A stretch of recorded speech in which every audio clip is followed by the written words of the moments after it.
Assalamu алейкум, мен атым Улан, дарыгер эндокринолог, диетологмун. Бүгүн дагы сиздерге пайдасы тие турган бир маалымат менен бөлүшкөнү чыгып калдым.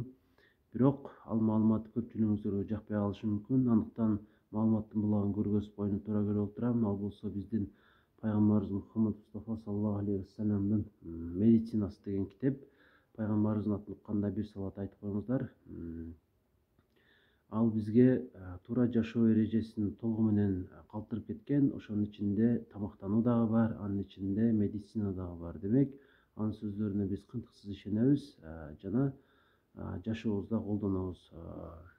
Билесиздер, арам өлүп калган малдын этин жеген мүмкүн эмес, туура эмес. Анткени ал жерде малдын каны уюп кетет дагы, биздин организмибиз үчүн зыяндуу, уулуу болуп калышы мүмкүн. Андыктан арам өлгөн малдын этин жегенге болбойт. Бирок, эгерде сиз тамак жеп атканыңызда тамагыңызга чымын түшүп кала турган болсо, анда ошол чымынды тамакка бир матырып туруп, кайра ыргытып саласыз дагы тамакты жей берсеңиз болот.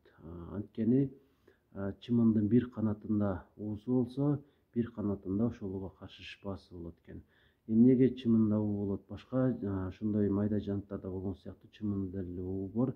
Ал болсо өзүн өзү коргоо максатында ошол чымынга бириктирилген нерсе болуп саналат.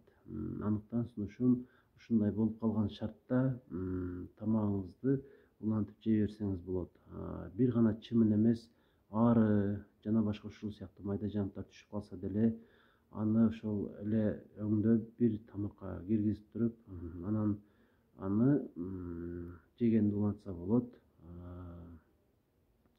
Эми ушул нерсени мен сиздерге настаивать этип эме кылбайм. Ошондой болсо дагы туура маалыматты жеткирип коюуну өзүмө милдет катары көрдүм.